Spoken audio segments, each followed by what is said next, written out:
बच्चा दूध पीने लगा तो कह देती हैं डॉक्टर साहब चिंता न करो ये दूध पी रहा है। ये सबसे बड़ा नुस्खा है। धन्य है यशोदा जो भगवान श्री कृष्ण के स्वास्थ्य की कामना कर रही हैं, त्रिलोकीनाथ के स्वास्थ्य की कामना करती हैं। और बहुत करेंगे तो बहुत देर लगेगा और आगे लीला बढ़ा देते हैं। भगवान के शरीर के स्वास्थ्य के लिए, उनकी रक्षा के लिए गाय के पूंछ से उन्हीं का मंत्र पढ़ करके झाड़ा लगाया जा रहा है। गोमूत्रेण स्नापयित्वा पुनर्गोरज सार्वकम, गाय के मूत्र से स्नान कराया गया। गाय के खुर से जो धूली उड़ती है वो गोविंद के शरीर में लगाया गया। आजकल हम लोग पंचगव्य की प्रक्रिया भूल के बैठ गए। जो सनातन परंपरा हमारे यहाँ, बिल्कुल पीछे चले गए। ना आयुर्वेद पर भरोसा रह गया हमको, ना वैद्यों पर भरोसा रह गया हमको। इस अंग्रेजी चाकचक्य में सब भूल गए। गौमूत्र में कितना गुण है वो रात्रि में बात हो रही थी। आप तो भेषज के अच्छे जानकार हैं, लेकिन हम लोग अब उसकी तरफ ध्यान नहीं दे रहे हैं। गौमूत्र से स्वयं भगवान ने स्नान किया है। 6 दिन में ये अद्भुत काम कर दिया। 1 महीना के थे तो सप्तासुर को मार दिया, और बड़े हुए तो आकाश मार्ग में तड़ा बरताया, उसको मार दिया। धीरे धीरे भगवान और बड़े हो गए। फिर उनकी लीला अद्भुत अद्भुत लीला है। बाल लीला उनकी इतनी बढ़िया। अच्छा, माखन चोरी लीला बड़ी अद्भुत है उनकी। ये माखन चोरी लीला क्या है? कोई भगवान, जो लोग कभी कभी आक्षेप लगाते हैं, जब ये 2.5-3 साल के हुए तो इन्होंने बालकों के बीच में बैठ करके कहा चलो चोरी किया जाए। तो चोरी किसकी करोगे? बोले माखन की। क्यों माखन की चोरी करोगे? माखन आपके घर में नहीं है क्या? तो भगवान ने बड़ी प्यारी बात कहा। वो ज़्यादा नहीं, लेकिन 50% पुरुषों पर तो घट ही जाएगा। बच्चों ने कहा जब इतनी गाय दूध देती है और घर में इतना माखन है तो चोरी करके माखन क्यों खाओगे?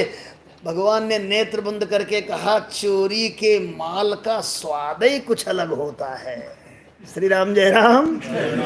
50% पुरुष घर में खाना ना खा करके पैसा दे के होटल पर जूठा चाटते हैं, तब उनकी जीभ को स्वाद मिलता है। 50% पुरुषों पर ये बात खट जाएगी।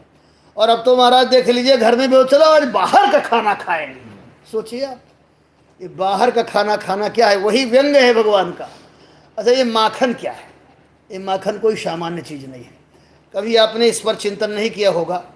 जितनी दुर्दशा दूध की होती है, उतनी दुर्दशा और किसी पदार्थ की यदि हो तो क्या कुछ निकलेगा?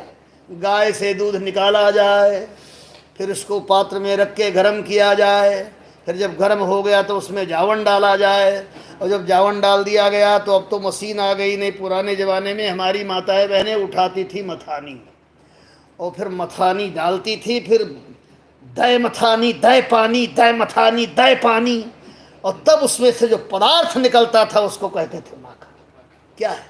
श्रद्धा की गाय दुही जाए, श्रद्धा की गाय दुही जाए, भाव के पात्र में उसको पकाया जाए, फिर शुद्ध मन का जावन दिया जाए, और सवेरे सवेरे कर्म की मथानी उठाई जाए, और परमात्मा के कृपा का पानी पड़ने लगे। तो जब कर्म होगा तो कृपा का पानी पड़ेगा, और उसमें जो नवनीत भक्ति का निकलेगा उसको कहते हैं माखन। और यही हमारे भगवान को अच्छा लगता है। ये सामान्य माखन की बात नहीं। वो जो भक्ति का माखन निकलता था, भक्ति का नवनीत है, वही भगवान को पसंद था। घर घर में चोरी करने लगे, आवाज़ जाने लगी, शिकायत हुई। 3 श्लोकों में माखन चोरी की चर्चा है भागवत में। ऐसे तो हमारे विद्वान लोग एक एक दिन सुनाया करते हैं, लेकिन 3 श्लोकों में माखन चोरी किया है भगवान ने। शिकायत करने आती हैं, और भगवान सबको सुख देने के लिए माखन चोरी करते हैं। एक भाव बड़ा अच्छा है, डोंगरे जी महाराज का नाम सुना होगा आप लोगों ने, बड़ा अच्छा भाव है। गोपियाँ शिकायत करने, क्या हो गया? बोले आपका बालक बहुत बदमाश है। क्या करता क्या है? पहली गोपी की शिकायत है, वत्सान मुंचान कुचिन समये जात संजात रोशो। ये बिना समय के बछड़ों को खोल देता है।